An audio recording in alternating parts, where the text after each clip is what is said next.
नमस्कार दोस्तों, ध्यान एकेडमी में आपका स्वागत है। हम लोग घटना चक्र पूर्वावलोकन को 2025 के एडिशन को कंप्लीट कर रहे हैं। इस पे डिस्कशन जारी है। एक तरीके से हम लोग रीडिंग फॉर्मेट में कर रहे हैं, जिससे आपको रिवीजन करने में दिक्कत ना हो और कोई भी तथ्य इसमें से छूटने भी ना पाए। तो आप कहीं भी ऑफिस में हैं या घर पे हैं या काम में बिजी हैं, फिर भी आप इसको सुनते हुए भी अपनी तैयारी को जारी रख सकते हैं। इस तरीके से इसको प्रोग्राम किया गया है। तो अब ये इकोनॉमी में अब तक क्या पॉलिटी, हिस्ट्री और जियोग्राफी ये कंप्लीट हो गया है। आप इसको जाकर यूट्यूब चैनल पर हमारे देख सकते हैं। और ये सभी हिस्ट्री में जो है ये एंशियंट एंड मेडिवल, इनको छोड़कर जो मॉडर्न हिस्ट्री है, आधुनिक भारत का इतिहास, इसको 2025 की पीडीएफ से किया गया है। ये दोनों एंशियंट एंड मेडिवल 2024 की पीडीएफ से हैं। 2025 की पीडीएफ में जो अलग से क्वेश्चंस ऐड किए गए हैं, उनको हम एक अलग वीडियो बनाकर पब्लिश कर लेंगे, तो फिर आपको कोई भी चीज़ छूटेगी नहीं। बाकी पॉलिटी 2025 से है, ज्योग्राफी पूरी 2025 से है। अभी जो इकोनॉमी हम लोग कंप्लीट कर रहे हैं, ये भी 2025 की पीडीएफ से ही किया जा रहा है। तो आप इसमें कोई भी चीज़ इसमें छूट नहीं पा रही है, आपको वही चीज़ मिल रही है जो एकदम अपडेटेड है। तो हम लोगों ने अब तक इसमें इकोनॉमी में भारतीय अर्थव्यवस्था का स्वरूप और राष्ट्रीय आय 2 चैप्टर कर लिए हैं। ये दोनों चैप्टर भाग ए आर्थिक विकास से संबंधित हैं। इस बुक को यहाँ पर देखिए 4-5 भागों में डिवाइड किया गया है। तो भाग ए में 9 चैप्टर हैं, ठीक है। भाग बी में 3 चैप्टर हैं, बाकी सभी भाग में 3 चैप्टर हैं डी को छोड़कर। भाग बी सामाजिक विकास से संबंधित है, भाग ए आर्थिक विकास है, भाग बी सामाजिक विकास है, भाग सी वैदेशिक क्षेत्र है, भाग डी विविध है, भाग ई जनसांख्यिकीय है, ठीक है। तो इसमें सामाजिक विकास है, फिर रोजगार एवं कल्याणकारी योजनाएं हैं और गरीबी एवं बेरोजगारी है। इस तरीके से टोटल कितने चैप्टर हो गए आप ऐसे देखिए। भाग ए में 9 हो गए, भाग बी में 3 चैप्टर हैं, भाग सी में 3 चैप्टर हैं और भाग डी में 1 चैप्टर है और फिर लास्ट वाले भाग में भी 3 चैप्टर हैं। तो टोटल हो गए यहाँ पर 19 चैप्टर, ठीक है। हमने 2 चैप्टर कंप्लीट कर लिए हैं। आज हम लोग करेंगे सतत आर्थिक विकास, और सबसे बड़ा भाग भी यही है। इसमें देखिए 9 चैप्टर हैं और ये लगभग 300 पेज के आसपास इसमें कवर है। ये इसमें 624 टोटल पेजेस हैं इस बुक में। तो हम लोग आज सतत आर्थिक विकास को करेंगे। अभी तक क्या किया जा रहा था कि जो पीडीएफ थी, एक नई पीडीएफ बना के उसको अपलोड करने की कोशिश कर रहे थे स्ट्राइक और कॉपीराइट से बचने के लिए। लेकिन क्या कहते हैं कि क्योंकि इसका कोई पर्पज़ ऐसा नहीं है कि हम इससे बहुत ज़्यादा लाभ कमाएं, आप लोगों की हेल्प करना है। तो आगे देखते हैं इसमें क्या किया जा सकता है, लेकिन अभी हम इसी पीडीएफ से डिस्कस करेंगे। तो आइए चलते हैं तीसरे चैप्टर पर और देखते हैं कि किस प्रकार के प्रश्न उसमें पूछे जा रहे हैं। ये इसका 3rd चैप्टर है, आप यहाँ से देख सकते हैं, सतत आर्थिक विकास। आइए इसमें नोट्स हम नहीं पढ़ते हैं, क्योंकि नोट्स का कंपाइलेशन वही है जो इसके व्याख्याओं में दिया गया है प्रश्नों की। हम लोग पिछली बार भी इन चीज़ों को डिस्कस कर चुके हैं। तो सीधा प्रश्न कोश में चलेंगे और देखेंगे कि किस प्रकार के प्रश्न पूछे गए हैं। आइए चलते हैं प्रश्न कोश पर। तो इसमें पहला प्रश्न है, निम्नलिखित में से कौन सा भारत में सतत विकास के लक्ष्यों के कार्यान्वयन के लिए एक नोडल संस्था है। यह प्रश्न यूपीपीसीएस 2019 में पूछा गया था। यह है, इसमें ऑप्शन है योजना आयोग, विनिवेश आयोग, नीति आयोग, वित्त आयोग। तो इसका उत्तर है सी, योजना आयोग को हटाकर ही नीति आयोग का गठन किया गया था, ठीक। तो इसलिए उत्तर सी होगा इसका। कब गठन किया गया था नीति आयोग का, आप एक बार कमेंट सेक्शन में बताइए। व्याख्या है इसकी, भारत में सतत विकास लक्ष्यों यानी एजेंडा 2030 के समन्वय एवं कार्यान्वयन हेतु नोडल संस्था कौन है, नीति आयोग है। दूसरा प्रश्न देखिए, उत्तराखंड पीसीएस 2024 का प्रश्न है, सतत विकास रिपोर्ट 2023 के अनुसार भारत का स्थान या रैंक क्या है, 111वां, 112वां, 113वां, 140वां। तो इसका उत्तर है बी। 2024 में क्या रैंक थी इसकी, 2023 में 112 थी। इसके बाद लेटेस्ट वाली आप देखिए कि क्या न्यूज हो सकती है, तो उसको रैंकिंग को देखकर जाना है आपको। यहाँ पर व्याख्या है, सतत विकास रिपोर्ट 2023 के अनुसार 63.4 स्कोर के साथ भारत 166 देशों की रैंकिंग में 112वें स्थान पर रहा, जबकि सतत विकास रिपोर्ट 2024 में यह 167 देशों में 109वें स्थान पर रहा। तो आपको ये याद रखना है, अभी 2025 वाली रैंकिंग देख लेनी है। दोनों ही वर्षों यानी 2023 और 2024 की रिपोर्ट में फिनलैंड को शीर्ष रैंक प्रदान की गई है। तो फिनलैंड अभी भी शायद 2025 में भी शीर्ष पर है। चलिए मैं आपकी हेल्प कर देता हूं। 2025 में भारत को 99 रैंक मिली है, 99। और इसकी रैंकिंग कितने देशों में है? 167 देशों में। इस बार भी फिनलैंड नंबर 1 पर है, इसके बाद स्वीडन है और उसके बाद डेनमार्क है। स्वीडन एंड डेनमार्क, ठीक है। तो नंबर ऊपर की 3 रैंकिंग किसकी है? फिनलैंड है, दूसरे नंबर पर स्वीडन है, तीसरे नंबर पर डेनमार्क है। भारत की 99वीं रैंकिंग है, आपको ये याद रखना है इस बार के लिए, अभी यही याद रखना है 2026 की आने तक। बाकी ये जो चीज़ें बताई गई हैं इनको आप भूल सकते हैं इनकी। हाँ, कंपैरिजन करने के लिए 2024 को आप याद कर सकते हैं कि 2024 में कितनी रैंकिंग थी? 109 थी, और 2023 में 112 थी। तो ऐसा भी स्टेटमेंट बन सकता है कि सतत विकास रिपोर्ट में जो अभी पिछले 3 वर्षों में भारत की रैंक में लगातार सुधार हुआ है, क्योंकि हम फर्स्ट की तरफ जाएंगे तो सुधार ही तो हो रहा है। तो पहले 112 था, फिर 109 हुआ, फिर अब 99 हो गया, तो ये सुधार हो रहा है। तो ये स्टेटमेंट सही हो जाएगा, मान लीजिए ऐसा पूछा जाता है तो। चलिए आगे चलते हैं। तीसरा प्रश्न है, भारत का 2016 के स्थिर विकास का लक्ष्य सूचकांक में कौन सा स्थान है? बीपीएससी 2016 का प्रश्न है, इसका उत्तर है ए, 110वां स्थान। प्रश्न काल हेतु ए सही उत्तर है। सतत विकास समाधान नेटवर्क और बर्टल्समैन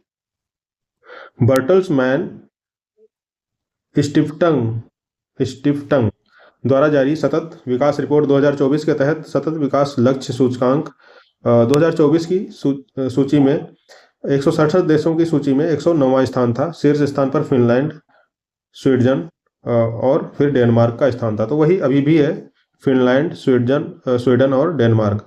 तो 2025 वाला ही याद रखिए, 99 रैंकिंग है भारत की, और फिनलैंड, स्वीडन और डेनमार्क इसके शीर्ष 3 लक्ष्य हैं, सबसे 3 शीर्ष कंट्रीज के हैं, ठीक है। तो इस तरीके से हर साल ये पूछा जा रहा है। देखो 2016 के लिए पूछा गया था, 2017 के लिए पूछा गया था, 2017 में 116वां स्थान था भारत का, ठीक है। तो अभी बस आपको ये याद रखना है 2025 में कौन सा स्थान है? 99। और ये कितने देशों में है? 167 देशों में है ये रैंकिंग। और फर्स्ट 3 देश कौन से हैं? फिनलैंड, स्वीडन और डेनमार्क। चलिए आगे पेज पर चलते हैं। अगर जो रैंकिंग से रिलेटेड कोई प्रश्न होगा तो इसको स्किप करेंगे, तेजी से बढ़ेंगे। चलिए आगे यहाँ पर देखिए, व्याख्या है प्रश्न काल हेतु विकल्प ए सही उत्तर था। और ये 2024 की रैंकिंग दी गई है, तो 2024 में 109वां स्थान था, अभी 2025 में 99 स्थान है। अगला प्रश्न है पीसीएस 2020 का, नीति आयोग द्वारा जारी दिसंबर 2019 में सतत विकास लक्ष्य भारत सूचकांक 2019-20 पर जारी रिपोर्ट के अनुसार उत्तर प्रदेश को निम्नलिखित वर्गों में से किसमें वर्गीकृत किया गया है? आकांक्षी, अच्छा प्रदर्शन, अग्रणी, लक्ष्य प्राप्त करता। तो इसका उत्तर है बी, अच्छा प्रदर्शन या परफॉर्मर स्टेट्स में यूपी को 2020 की रैंकिंग में शामिल किया गया था। यहाँ फिर से हमें अपडेटेड रैंकिंग के साथ जाना पड़ेगा। 2019 में नीति आयोग द्वारा जारी SDG India index and dashboard जो 2019 एंड 2020 रिपोर्ट थी, उसमें उत्तर प्रदेश को अच्छा प्रदर्शन यानी परफॉर्मर स्टेट्स की श्रेणी में शामिल किया गया था।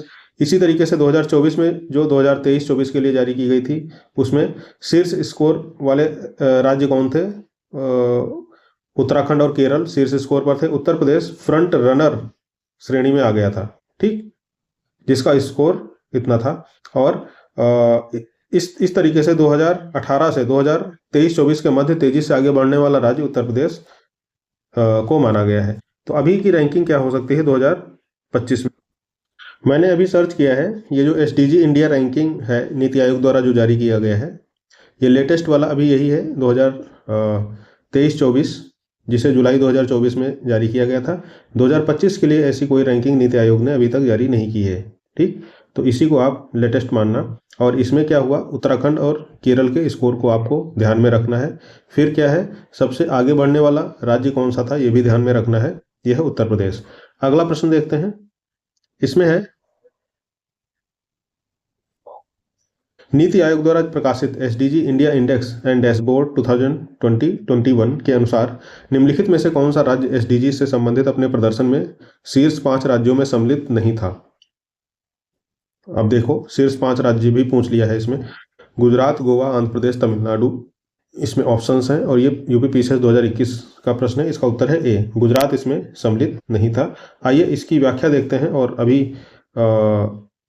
यहाँ पर आप देखिए 2021 वाला भूल जाओ, आप 2024 वाला देखो। जुलाई 2024 में जारी SDG India index and dashboard 2023-24 में शीर्ष स्कोर वाले राज्य उत्तराखंड एवं केरल हैं। उत्तर प्रदेश तथा मध्य प्रदेश का स्कोर 67 है, जबकि बिहार का स्कोर कितना है, 57 है, जो सबसे कम है। ठीक है, तो उत्तर प्रदेश का स्कोर कितना है, 67 है, ये आपको ध्यान में रखना है। और उत्तर प्रदेश फ्रंट रनर श्रेणी में शामिल है। कौन कौन सी श्रेणियां हैं ये हम यहाँ से देख सकते हैं। 4 श्रेणियां हैं यहाँ पर। आकांक्षी, अच्छा प्रदर्शन या परफॉर्मर, पहला है एस्पिरेंट, फिर है परफॉर्मर, फिर है फ्रंट रनर और अचीवर। तो अब यूपी इसमें आ गया है फ्रंट रनर में। इसके बाद हम अचीवर बन सकते हैं आगे, जब हम एसडीजी गोल्स को अचीव कर लेंगे उसके बाद। अगला प्रश्न है यहाँ पर आप देखिए, नीति आयोग द्वारा हाल ही में जारी सतत विकास लक्ष्य एसडीजी इंडिया सूचकांक 2019 के अनुसार कौन सा राज्य प्रथम स्थान पर है। तो 2019 वाला तो याद मत करो, प्रथम स्थान पर 2024 वाले रैंकिंग में कौन से हैं, उत्तराखंड है और केरल है। ठीक, बस इनको याद रखना है। तो आइए, उस समय भी केरल था, आप देखिए डी उत्तर सही है इसका। फिर भी हमें 2023-24 के अकॉर्डिंग देखना है। उत्तराखंड एवं केरल शीर्ष स्कोर वाले राज्य हैं, जबकि सबसे कम स्कोर किसका है, बिहार का है, और फिर झारखंड का है। तो सबसे नीचे बिहार है, सबसे ऊपर कौन सा है, उत्तराखंड और केरल। ये शीर्ष स्थान पर है दोनों एक साथ, मतलब इनकी दोनों की रैंकिंग 79 है। ठीक, आगे है, निम्नलिखित में से कौन सा राज्य भारत की धारणीय विकास लक्ष्य सूचकांक 2019-20 के 5 शीर्ष राज्यों की सूची में नहीं है। गुजरात, हिमाचल प्रदेश, आंध्र प्रदेश, तमिलनाडु। यूपी बीईओ 2019 का प्रश्न है, तो ये प्रश्न याद नहीं करना है। अभी हाल वाली रैंकिंग आपको पता होनी चाहिए। शीर्ष पर कौन है, उत्तराखंड केरल है। नीचे सबसे कौन है, बिहार है। और उसके बाद सेकेंड लास्ट है झारखंड। झारखंड का स्कोर 62 है। ठीक, यहाँ पर वही चीज बताई गई है।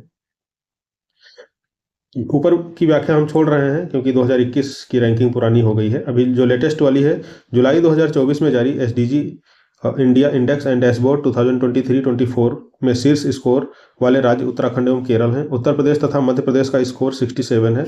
बिहार का स्कोर सबसे कम है। ठीक, तो वही रिपीटिशन है। आगे देखते हैं।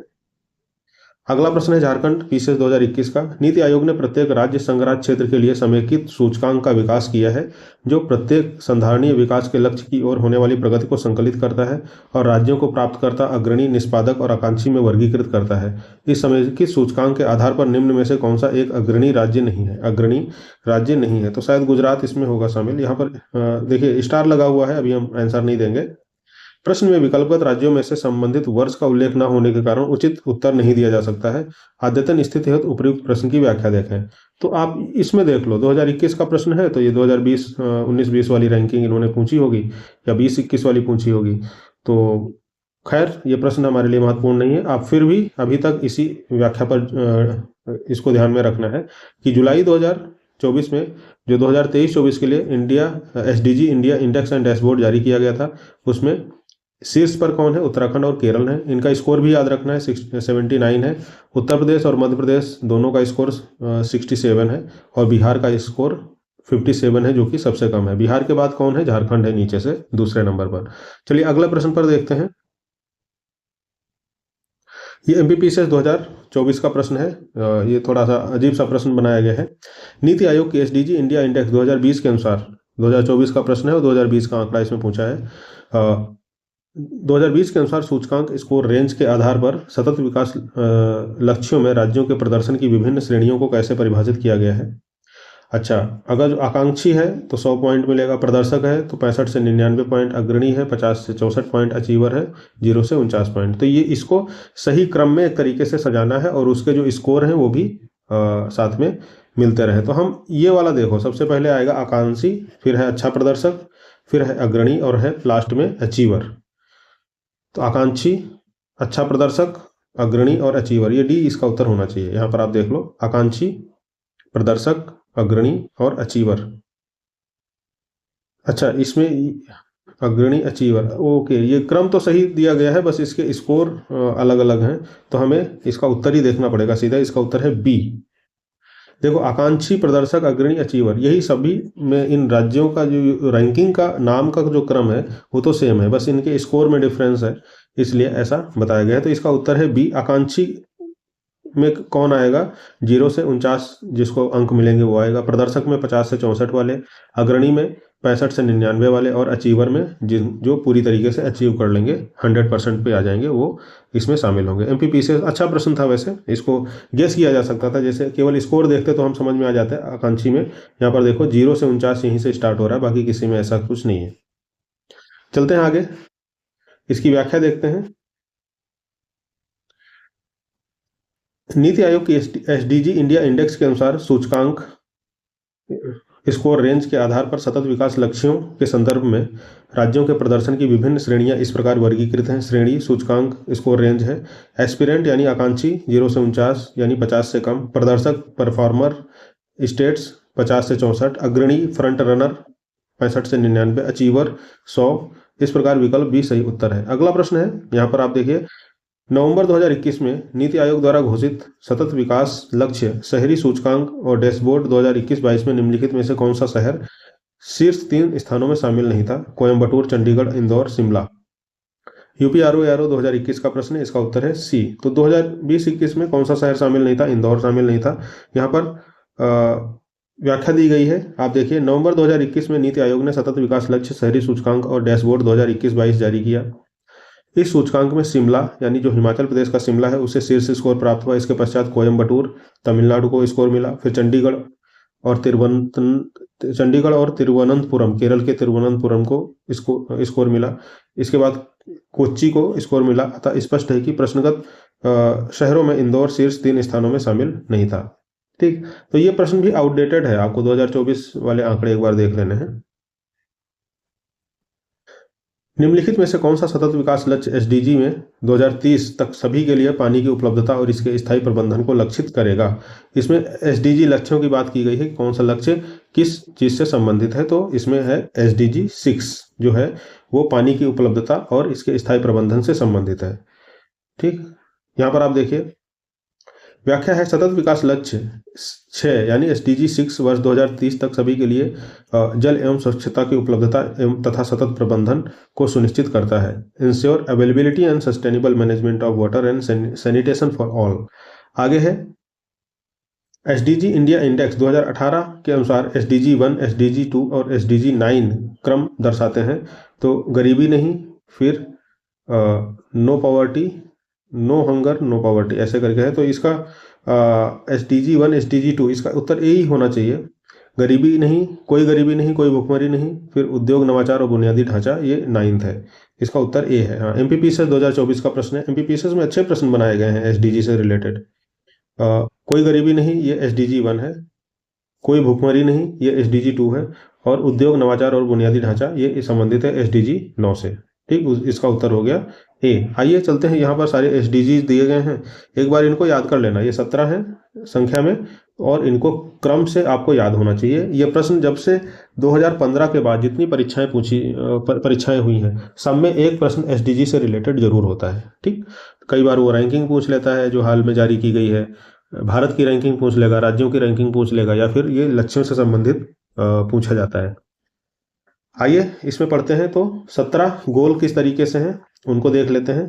पहला लक्ष्य है गरीबी उन्मूलन, नो पॉवर्टी। दूसरा लक्ष्य है भूख से मुक्ति, 0 हंगर। तीसरा लक्ष्य है अच्छा स्वास्थ्य और खुशहाली, गुड हेल्थ एंड वेलबींग। चौथा लक्ष्य है गुणवत्तापूर्ण शिक्षा एंड क्वालिटी एजुकेशन। पांचवा लक्ष्य है लैंगिक समानता यानी जेंडर इक्वालिटी।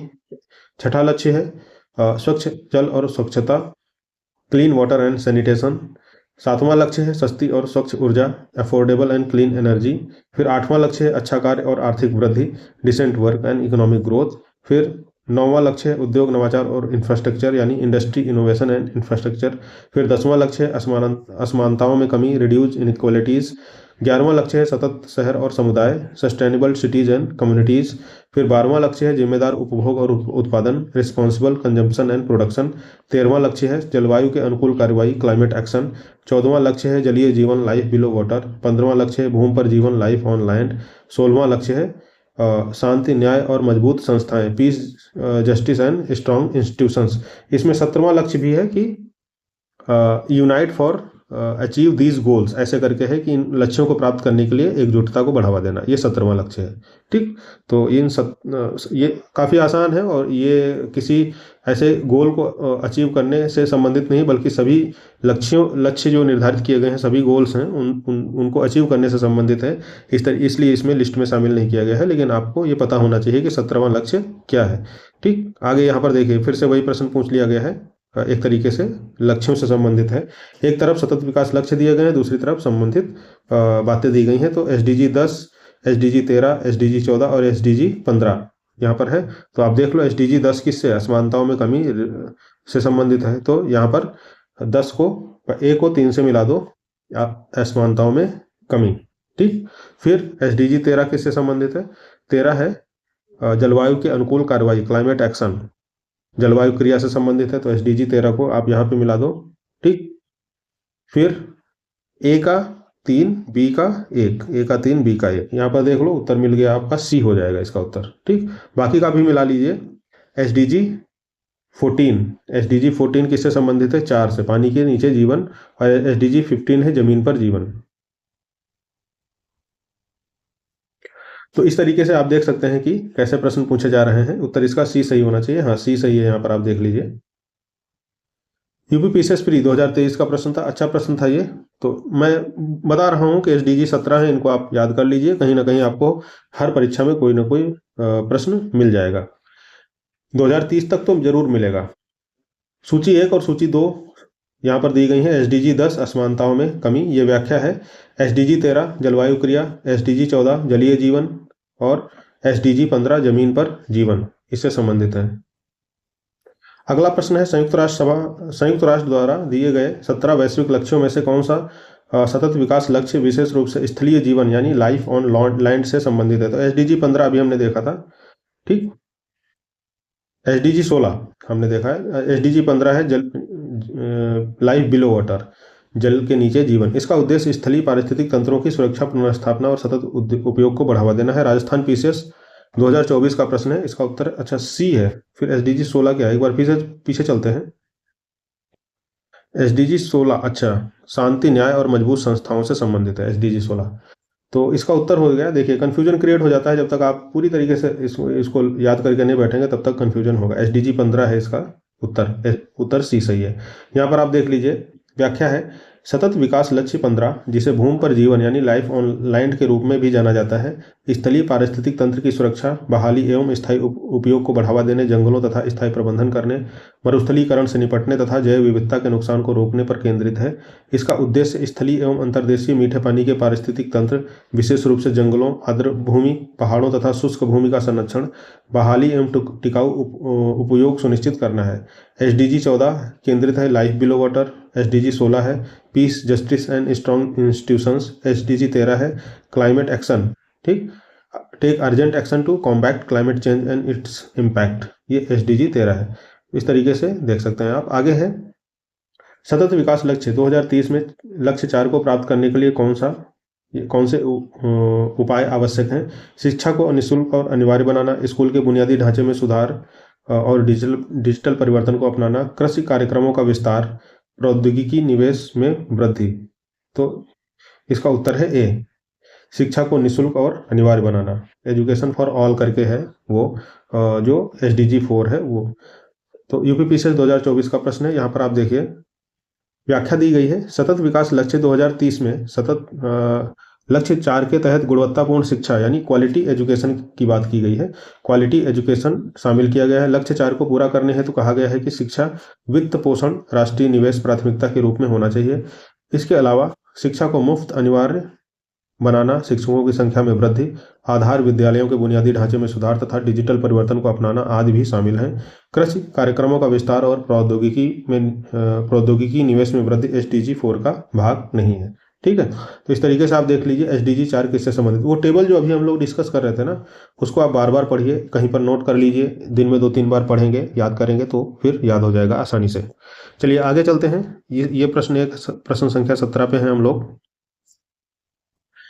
संधारणीय विकास के संदर्भ में निम्नलिखित कथनों पर विचार कीजिए। वैश्विक सूचक संरचना तथा राष्ट्रीय सांख्यिकी व्यवस्थाओं द्वारा प्रस्तुत एवं क्षेत्रीय आधार पर संकलित सूचना के आधार पर संयुक्त राष्ट्र महासचिव एक वार्षिक संधारणीय विकास लक्ष्य रिपोर्ट प्रस्तुत करते हैं। वैश्विक संधारणीय विकास रिपोर्ट हर तिमाही संयुक्त राष्ट्र महासभा के चतुर्वार्षिक संधारणीय विकास लक्ष्य के विषयों को पुनरावलोकन हेतु प्रस्तुत की जाती है। नीचे दिए गए कोड का प्रयोग करके सही उत्तर का चुनाव करना है। तो यहाँ पर आप देखिए, यूपीपीसीएस 2023 का प्रश्न है, इसका उत्तर है ए। इसमें से केवल पहला स्टेटमेंट सही है, दूसरा वाला गलत है। ठीक, आइए इसकी व्याख्या देखते हैं। उल्लेखनीय है कि वैश्विक धारणीय रिपोर्ट प्रति तिमाही नहीं बल्कि प्रत्येक 4 वर्ष के अंतराल पर जारी की जाती है। अतः कथन 1 सत्य है जबकि कथन 2 असत्य है। आगे देखिए, वृद्धि की सीमा लिमिट्स टू ग्रोथ की अवधारणा का प्रतिपादन किसके द्वारा किया गया था? क्लब ऑफ रोम, यूनेस्को, ब्रटलैंड आयोग, एजेंडा 21। यूपीपीसीएस 2019 का प्रश्न है, इसका उत्तर है ए। जो समृद्धि की सीमा या लिमिट्स टू ग्रोथ की संकल्पना थी वो क्लब ऑफ रोम द्वारा प्रस्तुत की गई थी। यहाँ पर इसकी व्याख्या दी गई है, एक बार देखिए। अप्रैल 1968 में 10 देशों के 30 व्यक्तियों का एक समूह, जिसमें वैज्ञानिक, शिक्षक, अर्थशास्त्री, मानवतावादी तथा प्रशासक आज शामिल थे, कि रोम के एकेडमिया डी लिंसी में एक बैठक हुई। इस बैठक से ही क्लब ऑफ रोम का विकास हुआ। इसी क्लब ऑफ रोम के द्वारा द लिमिट्स टू ग्रोथ का प्रतिपादन किया गया था। आगे चलते हैं। यह प्रश्न है, मीडोज के अनुसार विश्व जनसंख्या, औद्योगिकरण, प्रदूषण, खाद्यान्न उत्पादन और संसाधन अवक्षय में यदि वर्तमान प्रवृत्तियां अपरिवर्तित रहती हैं तो हमारे ग्रह पर समृद्धि की परिसीमाएं आ जाएंगी अगले कितने दिनों में? ये मीडोज की संकल्पना के अनुसार बताया गया है, अगले 100 वर्षों में ऐसे आ जाएंगी। IS प्री 1998 का प्रश्न है, आप इसको देख लीजिए। इसकी व्याख्या यहाँ पर दी गई है, उत्तर बी है इसका सही, 100 वर्षों में।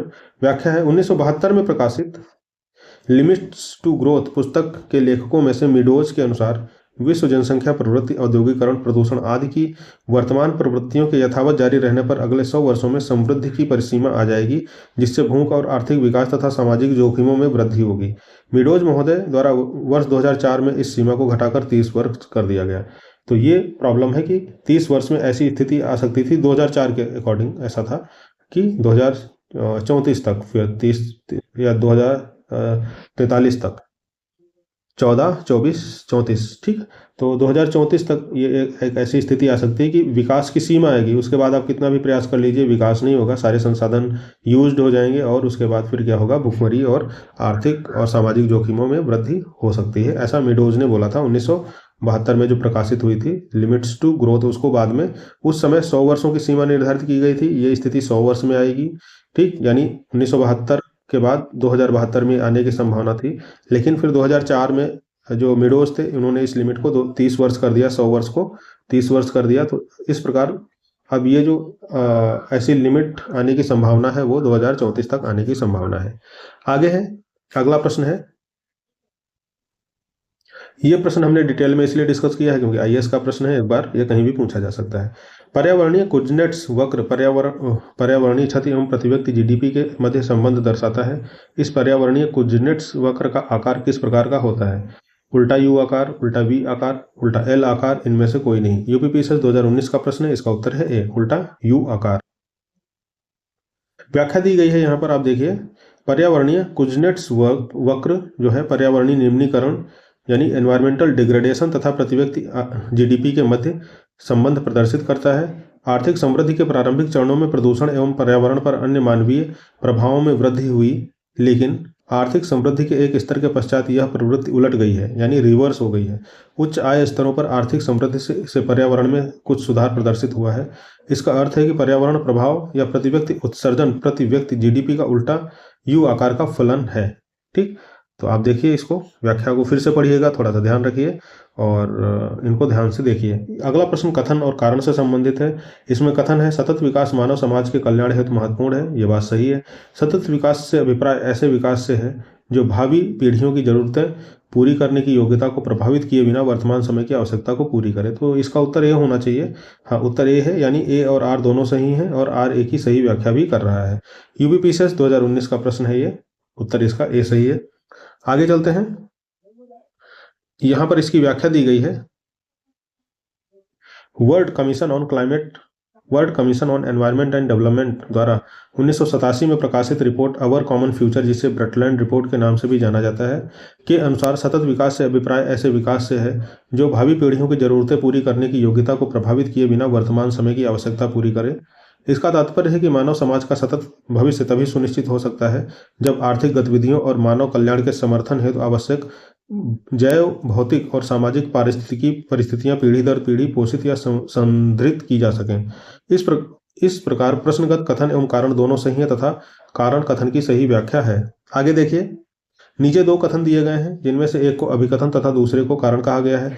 कथन है इसमें सतत विकास की धारणा को ब्रटलैंड रिपोर्ट द्वारा लोकप्रिय बनाया गया। कारण है ब्रटलैंड रिपोर्ट को विश्व की सीमाओं के रूप में भी जाना जाता है। तो इसका उत्तर है डी, ए सही है परंतु आर गलत है। यूपीपीसीएस 2024 का प्रश्न है।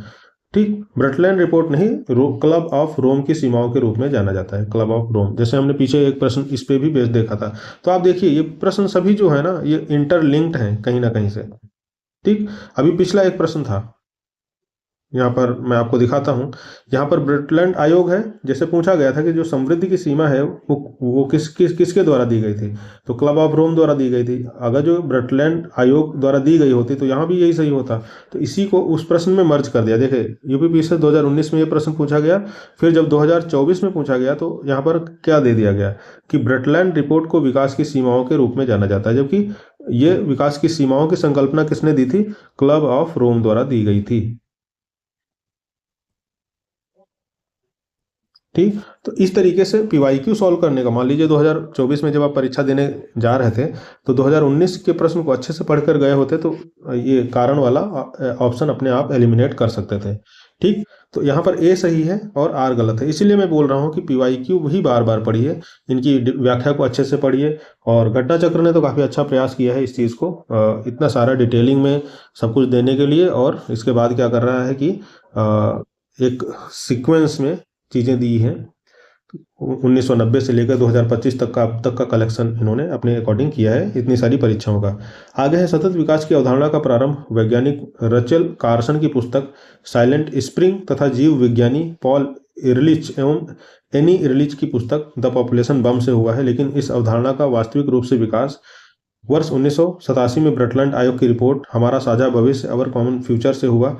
अतः कथन एक सत्य है। समृद्धि की सीमाओं या विकास की सीमाओं, जिसे इंग्लिश में बोलते हैं द लिमिट्स टू ग्रोथ, का प्रतिपादन क्लब ऑफ रोम के द्वारा किया गया था, अतः आर गलत है। देखिए वही बात कही गई है।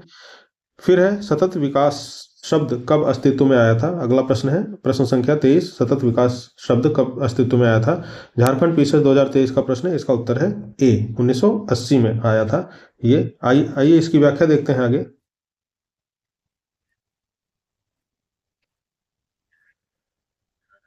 व्याख्या है, सतत विकास की अवधारणा बढ़ती पर्यावरणीय समस्याओं, गरीबी एवं असमानता के साथ सामाजिक आर्थिक मुद्दों और मानवता के लिए स्वस्थ भविष्य के बारे में चिंताओं के मध्य वैश्विक संबंधों की बढ़ती जागरूकता का परिणाम है। सतत विकास से अभिप्राय ऐसे विकास से है जो भावी पीढ़ियों की जरूरतें पूरी करने की योग्यता को प्रभावित किए बिना वर्तमान समय की आवश्यकता पूरी करे। सतत विकास शब्द पहली बार वर्ष 1980 में एक अंतर्राष्ट्रीय दस्तावेज वर्ल्ड कंजर्वेशन स्ट्रेटजी में पाया गया था, जिसे international union for conservation of nature and natural resources द्वारा वर्ल्ड वाइड फंड के समर्थन से प्रकाशित किया गया था। अगला प्रश्न है, वर्तमान में जनसंख्या के सुखों का परित्याग किए बिना भविष्य के लिए ऊर्जा तथा अन्य संसाधनों की बचत निम्न में से कौन सी अवधारणा की परिभाषा है। ये संपोषणी विकास की परिभाषा होगी। ठीक है, आर्थिक वृद्धि, आर्थिक विकास मानव विकास से संबंधित नहीं है, तो इसका उत्तर होगा सी। यूपीपीसीएस 2018 का प्रश्न है ये, उत्तर सी सही है। आगे यहाँ पर देखिए, संपोषणी विकास सस्टेनेबल डेवलपमेंट की अवधारणा का प्रारंभ वर्ष 1962 में वैज्ञानिक रचल कार्सन की पुस्तक साइलेंट स्प्रिंग तथा वर्ष 1968 में जीव विज्ञानियों पॉल आर इरलिच एवं NEH इरलिच की पुस्तक द पॉपुलेशन बम से हुआ, लेकिन इस शब्द का वास्तविक रूप से विकास वर्ष 1987 में ब्रटलैंड आयोग की रिपोर्ट हमारा साझा भविष्य अवर कॉमन फ्यूचर के साथ हुआ। संपोषणी विकास संसाधनों के उपयोग का एक आदर्श मॉडल है जो यह बताता है कि आर्थिक विकास के साथ साथ पर्यावरण को भी सुरक्षित रखना है। इसका उद्देश्य है वर्तमान और भविष्य की पीढ़ियों के लिए प्राकृतिक संसाधनों को सुरक्षित रखते हुए इसका इस प्रकार से प्रयोग किया जाए कि प्राकृतिक संसाधनों का क्षरण न्यूनतम हो। अगला प्रश्न यूपीपीएससी 2023 का है, प्राकृतिक संसाधनों का वर्तमान पीढ़ी द्वारा इस प्रकार से उपयोग किया जाए कि प्राकृतिक संसाधनों द्वारा न्यूनतम क्षरण हो, यह किस प्रकार का विकास कहलाएगा? ये सतत विकास कहलाएगा। ठीक है, अभी हम बार बार उसी के बारे में पढ़ रहे हैं। आर्थिक विकास, जैविक विकास, सामाजिक विकास नहीं कहलाएगा। यूपीपीएससी 2023 का प्रश्न है। पिछला प्रश्न यूपीपीएससी 2018 का था, तो ये देखिए यूपीपीएससी अपने खुद ही के प्रश्न खूब रिपीट कर रहा है। उत्तर है इसका डी। यहाँ पर आप देखिए व्याख्या है, सतत विकास यानी सस्टेनेबल डेवलपमेंट संसाधनों का के प्रयोग का एक आदर्श मॉडल है जो यह बताता है कि आर्थिक विकास के साथ साथ पर्यावरण को भी सुरक्षित रखना है। इसका उद्देश्य वर्तमान और भविष्य की पीढ़ियों के लिए प्राकृतिक संसाधनों को सुरक्षित रखते हुए उसका इस प्रकार से प्रयोग किया जाए कि प्राकृतिक संसाधनों का क्षरण न्यूनतम हो। आगे देखते हैं यूपीपीएससी 2023 का अगला भी प्रश्न है, संसाधनों का उपयोग तथा भविष्य के लिए उनके संरक्षण की आवश्यकता को संतुलित करने को हम क्या कहते हैं? इसे सतत विकास कहते हैं। वही प्रश्न दूसरी शब्दावली के साथ दूसरी भाषा का उपयोग करते हुए पूछ लिया गया है। इसका उत्तर होगा सतत विकास। उत्तर यहाँ पर आप देखिए डी है। आगे चलते हैं, अगला प्रश्न है, नहीं इसकी व्याख्या फिर से वही दी गई होगी लेकिन पढ़ लेते हैं। संसाधनों के उपयोग तथा भविष्य के लिए उनके संरक्षण की आवश्यकता को संतुलित करने को सतत विकास यानी सस्टेनेबल डेवलपमेंट कहा जाता है, जबकि संसाधनों का सावधानी पूर्वक उपयोग करना और उन्हें नवीनीकरण के लिए समय देना संसाधन संरक्षण यानी रिसोर्स कंजर्वेशन कहलाता है। आगे है IAS प्री 2010 का प्रश्न है, धारणीय विकास भावी पीढ़ियों के अपनी आवश्यकताओं को पूरा करने के सामर्थ्य से समझौता किए बिना वर्तमान की आवश्यकताओं को पूरा करता है। इस परिप्रेक्ष्य में धारणीय विकास का सिद्धांत निम्नलिखित में से किस एक सिद्धांत के साथ स्वाभाविक रूप से जुड़ा हुआ है? सामाजिक न्याय एवं सशक्तिकरण, समावेशी विकास, धारण क्षमता, वैश्वीकरण। तो ये समावेशी विकास के साथ इसमें धारण क्षमता के साथ जुड़ा हुआ है। एक बार फिर से पढ़ते हैं, जो धारणीय विकास भावी पीढ़ियों की अपनी आवश्यकताओं को पूरा करने के सामर्थ्य से समझौता किए बगैर वर्तमान की आवश्यकताओं को पूरा करता है। अच्छा, ये सतत विकास की ही बात कर रहा है, तो धारणीय विकास जो है वो धारण क्षमता से ही संबंधित होगा। इसका उत्तर है डी। IAS प्री 2010 का प्रश्न है। समावेशी विकास क्या होता है? इसमें सभी को सम्मिलित किया जाए, यानी जो रिसोर्सेस पुरुषों के लिए अवेलेबल है मेल्स के लिए, वही रिसोर्सेस फीमेल्स के लिए भी इक्वल अपॉर्चुनिटी के साथ अवेलेबल होने चाहिए।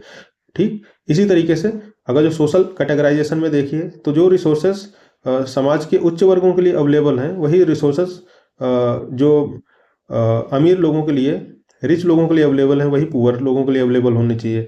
जो सोशल स्ट्राटा में अपर क्लास के लिए अवेलेबल हैं वही फिर SC ST के लिए भी अवेलेबल होने चाहिए। तो समाज के सभी वर्गों को एक साथ लाने को समावेशी विकास कहते हैं। ठीक इस तरीके से सतत विकास क्या होता है, उसमें धारणीय विकास या धारण क्षमता क्या होती है कि अभी वर्तमान की आवश्यकताओं को ध्यान में पूरा करते हुए भविष्य के जो जरूरतें हैं उनको भी ध्यान में रखना है। ऐसे है व्याख्या इसकी क्या होगी? धारण क्षमता या वहन क्षमता का तात्पर्य किसी विशेष संसाधन द्वारा अपने भीतर जीवों की अधिकतम संख्या को बनाए रखने की क्षमता से है।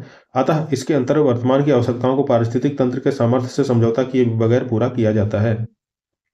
आगे सतत विकास का आधार क्या है? सामाजिक दृष्टिकोण, आर्थिक दृष्टिकोण, पर्यावरणीय दृष्टिकोण, उपयुक्त में से कोई नहीं। MPPSC 2015 का प्रश्न है। इसका उत्तर है सी, पर्यावरणीय दृष्टिकोण सतत विकास का आधार है।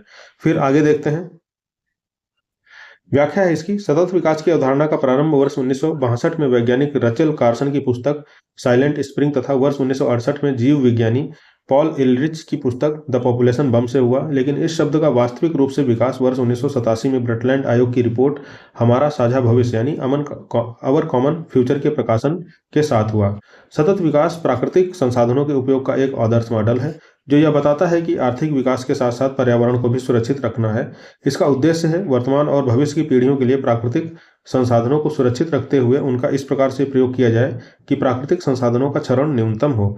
आगे है अगला प्रश्न, स्थायी विकास किसके उपयोग के संदर्भ में अंतरपीढ़ीगत संवेदनशीलता की घटना है? स्थायी विकास किसके उपयोग के संदर्भ में अंतरपीढ़ीगत संवेदनशीलता की घटना है? प्राकृतिक संसाधनों के, भौतिक संसाधनों के, औद्योगिक संसाधनों के, सामाजिक संसाधनों के। तो इसका उत्तर है ए। सतत विकास में प्राकृतिक संसाधनों के उपयोग, वर्तमान और भविष्य के उपयोग की बात की गई है।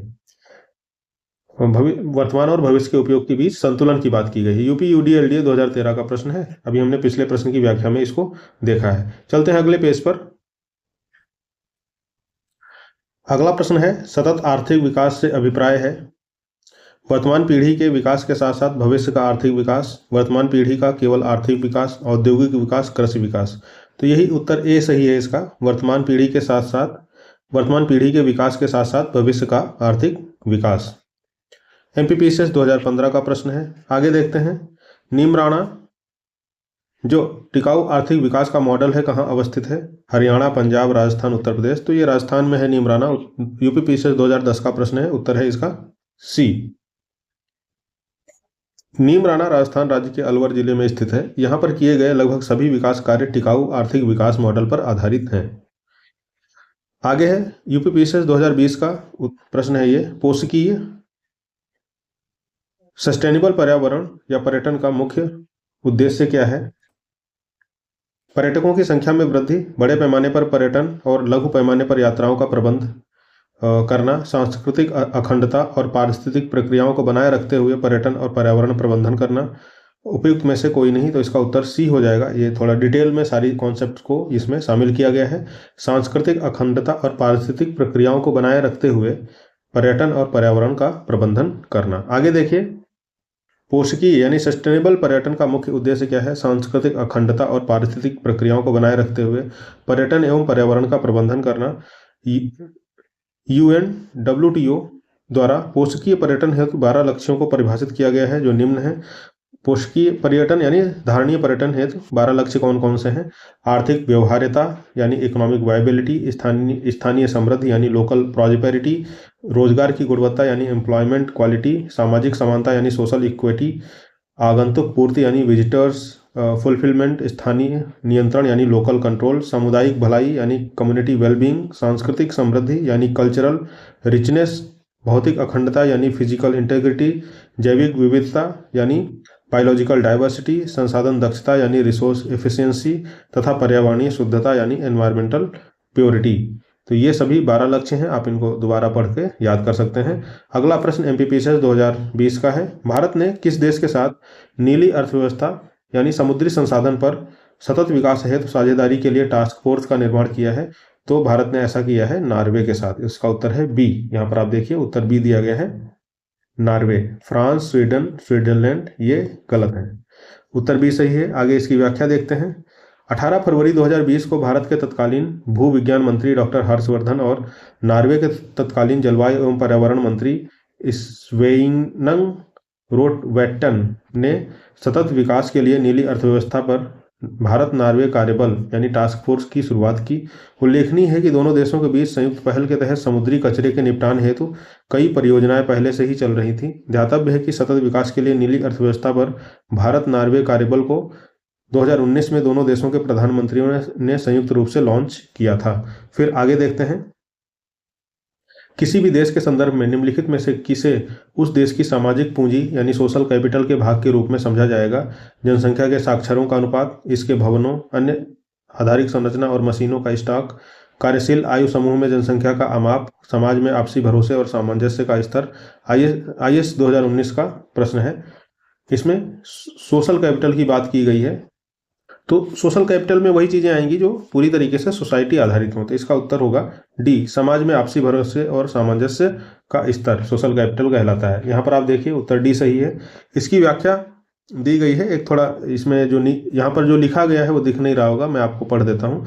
सामाजिक पूंजी का अर्थ है समाज के लोगों के बीच क्या क्या होना चाहिए? साझा मूल्य होने चाहिए, परस्पर सहयोग होना चाहिए, एक साझी समझ होनी चाहिए, अंतर वैयक्तिक संबंध होने चाहिए, साझी पहचान की भावना होनी चाहिए, परस्पर विश्वास होना चाहिए। ठीक है, आगे देखते हैं। अगला प्रश्न है इसमें, निम्नलिखित कथनों पर विचार कीजिए। एक संकल्पना के रूप में मानव पूंजी निर्माण की बेहतर व्याख्या उस प्रक्रिया के रूप में की जाती है जिसके द्वारा किसी देश के व्यक्ति अधिक पूंजी का संचय कर पाते हैं। देश के लोगों के ज्ञान, कौशल स्तरों और क्षमताओं में वृद्धि हो पाती है। गोचर धन का संचय हो पाता है, अगोचर धन का संचय हो पाता है। उपरोक्त में से कौन सा कथन सही है? तो इसका उत्तर, ये IAS प्री 2018 का प्रश्न है, इसका उत्तर है सी यानी 2 और 4। 2 और 4 सही है। तो मानव पूंजी निर्माण की बेहतर व्याख्या एक ऐसी प्रक्रिया में की जाती है जहां देश के लोगों का ज्ञान, कौशल स्तरों और क्षमताओं में वृद्धि हो पाती है, साथ ही अगोचर धन का संचय हो पाता है। ठीक, तो पहला और तीसरा गलत है, दूसरा चौथा सही है। आइए आगे चलते हैं, इसकी व्याख्या में देखते हैं क्या दिया गया है।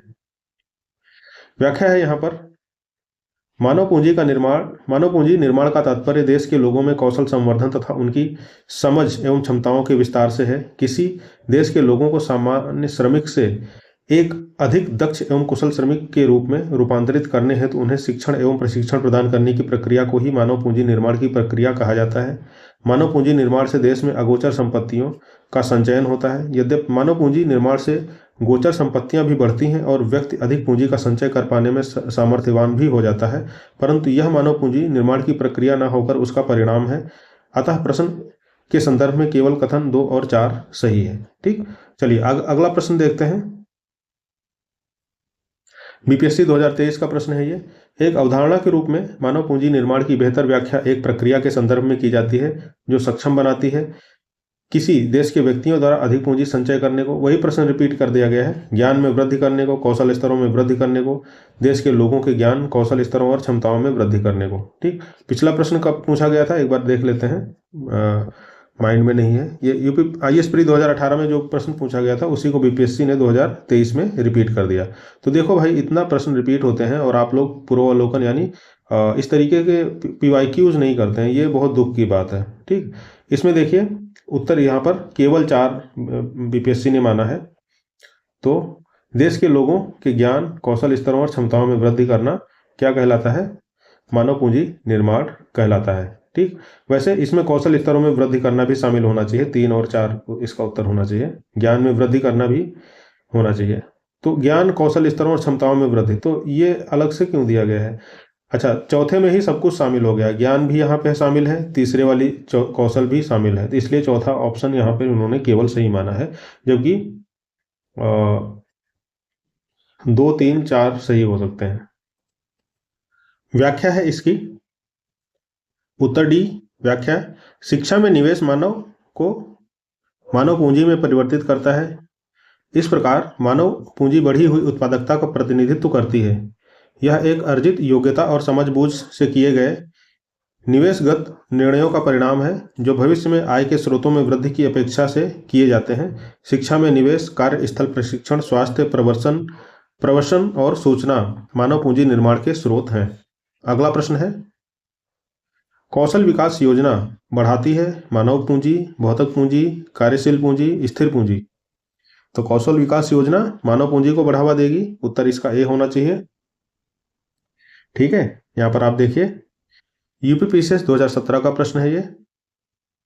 आगे इसकी व्याख्या यहां पर दी गई है, इसको पढ़ लेते हैं, थोड़ा डिटेल में है।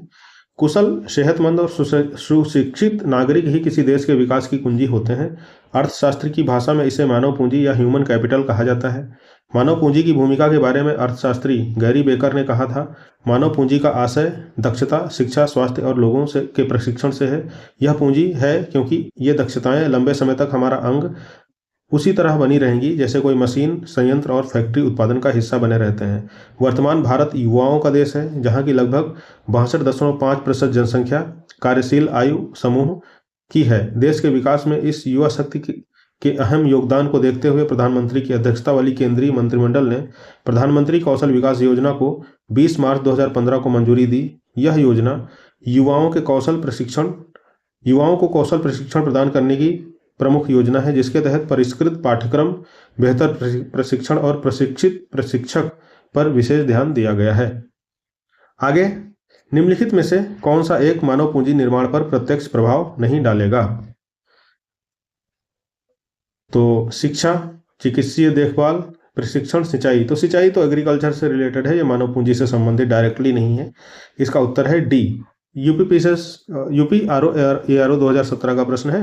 देखिए, आप लोगों को लग रहा होगा कि अब हम दोबारा इस पीडीएफ से क्यों पढ़ने लगे। भाई, पीडीएफ को कन्वर्ट करके एक नई पीडीएफ तैयार करने में ना बहुत टाइम लगता है और उतने में हम कुछ नए वीडियो रिकॉर्ड कर सकते हैं। तो अभी जब तक हम दूसरी पीडीएफ कन्वर्ट करने में सक्षम नहीं है, देखिए वहाँ पर भी हम पढ़ा यही रहे थे, लेकिन तब तक हम कोशिश करेंगे कि इसी के माध्यम से आगे बढ़ा जाए। ठीक है, तो इन चीज़ों को ध्यान में रखिए और टेलीग्राम चैनल को फॉलो कर लीजिए, डिस्क्रिप्शन बॉक्स में लिंक दी गई है, वहाँ पर ये चीज़ें आपको अवेलेबल हो जाएंगी PDF। ठीक है। शिक्षा में निवेश को मानव पूंजी का एक प्रमुख स्रोत माना जाता है। इसके अतिरिक्त स्वास्थ्य में निवेश, कार्य के दौरान प्रशिक्षण, प्रबंधन तथा सूचना आदि मानव पूंजी के निर्माण के अन्य स्रोत हैं। अतः स्पष्ट है कि सिंचाई का मानव पूंजी के निर्माण पर प्रत्यक्ष प्रभाव नहीं पड़ेगा। फिर है UPPCS 2015 का प्रश्न है, मानव पूंजी में बढ़ता हुआ विनियोग अग्रसारित करता है संसाधनों का समुचित प्रयोग, उत्पादकता में वृद्धि, कुशलता में विकास, उपरोक्त सभी। तो ये सभी को अग्रसारित करेगा। ठीक है, उत्तर है डी इसका। व्याख्या है, मानव पूंजी को भी अन्य पूंजी के समान ही माना गया है। मानव पूंजी में बढ़ता हुआ विनियोग उत्पादकता में वृद्धि की ओर ले जाएगा, जिसका क्रमिक विस्तार निम्नवत है: कुशलता में विकास, संसाधनों का समुचित प्रयोग, उत्पादकता में वृद्धि आदि। आगे है BPSC 2020 का प्रश्न है, निम्न में से कौन सा ह्यूमन कैपिटल इंडेक्स 2020 में प्रथम स्थान पर रहा है? 2020 की बात की गई है, अब आपको नए आंकड़ों के आधार पर तैयार करना पड़ेगा। जापान, सिंगापुर, दक्षिण कोरिया, हांगकांग, इनमें से कोई नहीं या एक से अधिक। देखिए, ये जो प्रश्न होते हैं ये इकोनॉमी में शामिल तो कर दिए गए हैं, लेकिन ये करंट अफेयर्स के प्रश्न हैं एक तरीके से। उत्तर है इसका C, सिंगापुर। इसमें ह्यूमन कैपिटल इंडेक्स 2020 में सिंगापुर फर्स्ट स्थान पर था। तो इसकी व्याख्या है, सितंबर 2020 में विश्व बैंक द्वारा जारी ह्यूमन कैपिटल इंडेक्स 2020 में 0.88 स्कोर के साथ सिंगापुर प्रथम स्थान पर रहा। सेंट्रल अफ्रीकन रिपब्लिक 0.29 स्कोर के साथ अंतिम स्थान पर था, जबकि भारत 0.49 स्कोर के साथ 116वें स्थान पर था। आगे चलते हैं, समावेशी समृद्धि के लिए क्या आवश्यक है? अधोसंरचनात्मक सुविधाओं का विकास, कृषि का पुनरुद्धार, शिक्षा एवं स्वास्थ्य जैसी सामाजिक सेवाओं की अधिकाधिक उपलब्धता, सभी। तो इसका उत्तर होगा D, उपरोक्त सभी। यह प्रश्न है UPPCS 2008 का। उत्तर है यहाँ पर D। समावेशी विकास का आशय समाज के सभी वर्गों तक संसाधन एवं सुविधाओं की पहुंच से है, अतः प्रश्नगत A, B एवं C तीनों विकल्प सही हैं। इस प्रकार उत्तर D सही हो जाएगा। अगला प्रश्न है, निम्न में से किस एक से समावेशी विकास को बढ़ाने की आशा नहीं की जाती है? राष्ट्रीय आय की ऊंची दर, ग्रामीण विकास। आगे है कृषि विकास, कृषकों को पर्याप्त साख। UP UDLDA 2013 का प्रश्न है। उत्तर है इसका A। ठीक, क्या उत्तर A में क्या था इसका ऑप्शन? राष्ट्रीय आय की ऊंची वृद्धि दर। तो राष्ट्रीय आय की ऊंची वृद्धि दर से एक समावेशी विकास को बढ़ाने की आशा नहीं की जा सकती, क्योंकि वृद्धि दर क्या केवल न्यूमेरिक वैल्यूज पे ग्रोथ और विकास में यही अंतर है।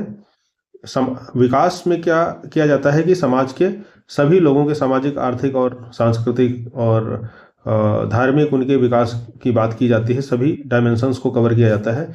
और वृद्धि क्या होती है, केवल आर्थिक पहलू में वृद्धि को शामिल करती है कि आप अमीर हो रहे हैं कि नहीं हो रहे हैं, बस उसी को मापा जाता है। कोई देश अमीर हो रहा है कि नहीं हो रहा है, बस उसी का मापन किया जाता है। अमीरी का डिस्ट्रीब्यूशन यानी उस इनकम का डिस्ट्रीब्यूशन लोगों के बीच में कैसा है, गरीबी की स्थिति क्या है, अमीर लोग खुशहाल हैं कि नहीं, उनके हैप्पीनेस की क्या स्थिति है, ये सब चीज़ें विकास के मापक हैं, जबकि वृद्धि के मापक नहीं है। तो इसलिए राष्ट्रीय आय की ऊंची वृद्धि दर ये जरूरी नहीं है कि वे समावेशी विकास को बढ़ावा ही दे। तो इस प्रकार उत्तर ए सही हो जाएगा यहाँ पर। आइए इसकी व्याख्या देखते हैं। समावेशी विकास यानी इंक्लूसिव ग्रोथ समग्रता के साथ विकास की बहुआयामी अवधारणा है, जिसमें बुनियादी सुविधाओं में सुधार के साथ शिक्षा, स्वास्थ्य और रोजगार के बेहतर अवसरों की उपलब्धता परिलक्षित होती है। इसके साथ गरीबी को कम किया जाना इसका प्रमुख आयाम है। केवल राष्ट्रीय आय की ऊंची वृद्धि दर से समावेशी विकास बढ़ने की आशा नहीं की जा सकती है। आगे चलते हैं। निम्नलिखित में से कौन से मूलतः समावेशी शासन के अंग कहे जा सकते हैं?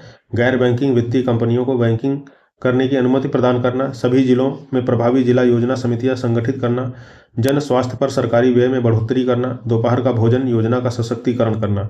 निम्नलिखित कूटों के आधार पर सही उत्तर का चुनाव करना है। IAS प्री 2012 का प्रश्न है। इसका उत्तर है यहाँ पर C, केवल 2, 3, 4, यानी पहला वाला गलत है। समावेशी शासन के अंग कौन होंगे? सभी जिलों में प्रभावी जिला योजना समितियां संगठित करना, जन स्वास्थ्य पर सरकारी व्यय में बढ़ोतरी करना, दोपहर भोजन योजना का सशक्तिकरण करना। ये गैर बैंकिंग वित्तीय कंपनियों को बैंकिंग करने की अनुमति प्रदान करना, ये समावेशी शासन से संबंधित नहीं है। ठीक, आइए इसकी व्याख्या देखते हैं। समावेशी शासन से तात्पर्य समाज के सभी वर्गों को समान रूप से शासन के द्वारा प्रदत्त सुविधाएं प्रदान की जाएं, सभी जिलों में प्रभावशाली जिला समितियों की स्थापना करना, जन स्वास्थ्य पर सरकारी व्यय में बढ़ोतरी करना तथा मध्याह्न भोजन योजना को सशक्तिकरण प्रदान करना आदि समावेशी शासन के अंग हैं। गैर बैंकिंग वित्तीय कंपनियों को बैंकिंग करने की अनुमति प्रदान करने को समावेशी शासन का भाग नहीं माना जा सकता है। आगे IAS प्री 2011 का प्रश्न है ये, सरकार के समावेशी वृद्धि लक्ष्य को आगे ले जाने में निम्नलिखित में से कौन सा या कौन से कार्य सहायक साबित हो सकते हैं? स्वयं सहायता समूहों यानी सेल्फ हेल्प ग्रुप को प्रोत्साहन देना, सूक्ष्म लघु और मध्यम उद्यमों को प्रोत्साहन देना, शिक्षा का अधिकार अधिनियम लागू करना। तो इसमें से कौन से इसमें सही होंगे? तो इसका उत्तर है डी, इसमें तीनों ऑप्शन सही हैं। चलिए इसकी व्याख्या देखते हैं। समावेशित वृद्धि से तात्पर्य समाज के सभी वर्गों तक संसाधनों के लाभ को समान रूप से पहुंचाने से है। विशेषकर इसका उद्देश्य निम्न वर्ग पर विशेष ध्यान देकर समाज के विभिन्न वर्गों के मध्य आर्थिक एवं सामाजिक विषमताओं को कम करना है। सरकार को समावेशित वृद्धि लक्ष्य को आगे ले जाने में जहां स्वयं सहायता समूहों तथा सूक्ष्म लघु एवं मध्यम उद्यमों को प्रोत्साहन देना प्रत्यक्ष रूप से सहायक हो सकते हैं, वहीं शिक्षा के अधिकार अधिनियम के लागू होने से वंचित तबकों के बच्चे भी शिक्षा ग्रहण कर समाज की मुख्य धारा में शामिल हो सकेंगे और तदनुसार समावेशित वृद्धि को पोषित करेंगे। चलिए आगे है, निम्न में से किस आर्थिक सर्वेक्षण में पहली बार धारणीय विकास और जलवायु परिवर्तन का नवीन अध्याय जोड़ा गया था? 2004-5, 2011-12, 2012-13, 2013-14। यूपीपीएससी प्री 2015 का प्रश्न है, इसका उत्तर है बी। आप देखिए 2011-12 में सबसे पहले धारणीय विकास और जलवायु परिवर्तन नामक नए अध्याय को जोड़ा गया था आर्थिक सर्वेक्षण में। बताइए आर्थिक सर्वेक्षण कब पब्लिश किया जाता है, किस मंथ में और किस तारीख को पब्लिश किया जाता है, ये आप बताइए। तो इसकी व्याख्या है, वर्ष 2011-12 के आर्थिक सर्वेक्षण में पहली बार धारणीय विकास और जलवायु परिवर्तन का एक नवीन अध्याय जोड़ा गया था। तो अब तक हम लोगों ने ये चैप्टर कर लिया है जो कि किससे संबंधित था? इस चैप्टर का नाम था सतत आर्थिक विकास। सतत आर्थिक विकास। इसमें टोटल 45 प्रश्न थे जिसे हम लोगों ने कंप्लीट कर लिए हैं। अब हम लोग अगला चैप्टर करेंगे कृषि एवं संबद्ध क्षेत्र। तो इस बार हम इकोनॉमी की जो ये हम लोग कर रहे हैं घटना चक्र मैगजीन का डिस्कशन, इसमें एक चीज़ चेंजेस हुए हैं कि एक चैप्टर पर केवल एक वीडियो बनाया जाएगा, जिससे तुरंत अपलोड करने में कोई दिक्कत नहीं होती है। लंबे वीडियो बनाने समय वो 2-3 बार में रिकॉर्ड करने पड़ते हैं, फिर उनको मर्ज करो, उनको डीनॉइज करो, इन सब में बड़ा प्रोसेस टाइम लग जाता है। उतनी देर में ये सब प्रोसेस को कम करने के लिए अब केवल इस वीडियो को केवल मुझे डीनॉइज करना पड़ेगा, जो बैकग्राउंड की नॉइज है उसे दूर करना पड़ेगा। और अभी रात में वीडियो रिकॉर्ड हो रहा है तो थोड़ा जल्दी, क्योंकि रात में शांति रहती है तो चीज़ें क्या होंगी कि आसानी से डीनॉइज भी जल्दी हो जाता है। जब ज़्यादा शोर होता है तो डीनॉइज होने में ज़्यादा टाइम लगता है, ये भी बड़ी समस्या है। तो इस तरीके से आप देखिए कि अब अगले वीडियो में हम लोग चौथा चैप्टर करेंगे। ठीक, आंसर राइटिंग प्रोग्राम हम लोग चला रहे हैं, उसके बारे में मैं एक बार आपको बता दूं।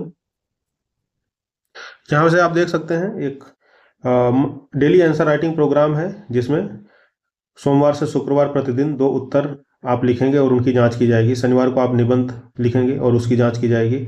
आपके तैयारी पर प्रीलिम्स और मेंस से संबंधित साप्ताहिक रूप से चर्चा की जाएगी। राइटिंग में व्यक्तिगत मार्गदर्शन दिया जाएगा और कोई भी कंटेंट, स्ट्रक्चर, प्रेजेंटेशन से रिलेटेड जो भी समस्याएं हैं उन पर डिस्कशन किया जाएगा। 4 डेमो उत्तरों की जाँच की जाएगी।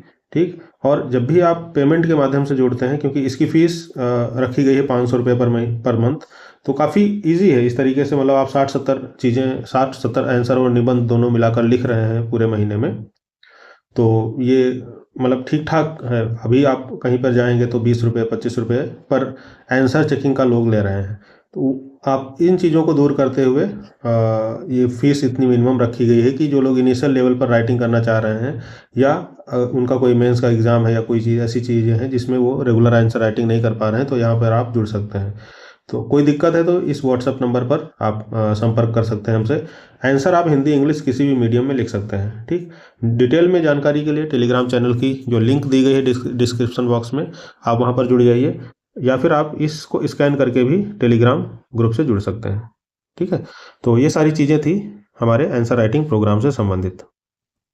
अब आगे आप लोगों से यही एक रिक्वेस्ट है कि वीडियो को लाइक कर दीजिए। लाइक बहुत कम आ रहे हैं वीडियो पर, कमेंट भी कम आ रहे हैं, तो आप लोग लाइक और कमेंट जरूर करिए, वीडियो को शेयर करिए जिससे और लोगों तक पहुंच बढ़े। आगे हम लोग इकोनॉमिक्स को कवर करने के बाद फिर हम लोग साइंस स्टार्ट करेंगे, साथ साथ में नहीं हो पा रहा है क्योंकि करंट अफेयर्स विजन का भी स्टार्ट किया है, और उसमें अभी नवंबर मंथ की हम लोग डिस्कशन कर रहे हैं, तो आप वहाँ पर भी जाकर देख सकते हैं। और करंट अफेयर्स हम पीछे जाएंगे, लगभग 18 महीने का टारगेट है, 18 से 24 महीने का टारगेट है उसको कंप्लीट करने का। तो 2 साल की जब करंट अफेयर्स या 18 महीने की कंप्लीट हो जाएगी तो फिर करंट अफेयर्स के कोई भी प्रश्न आपसे छूटेंगे नहीं, चाहे वो स्टेट पीसीएस हो या फिर आपका दूसरा कोई एग्ज़ाम हो, यूपीएससी का एग्ज़ाम हो सकता है, बैंकिंग एसएससी का भी एग्ज़ाम हो सकता है, वहाँ से भी चीज़ें दिक्कत में आप नहीं आएंगे। तो इस तरीके से आप इसको देख सकते हैं। और यहाँ तक बने रहने के लिए बहुत बहुत धन्यवाद। Thank you so much. Good luck, have a great time. Bye bye, take care.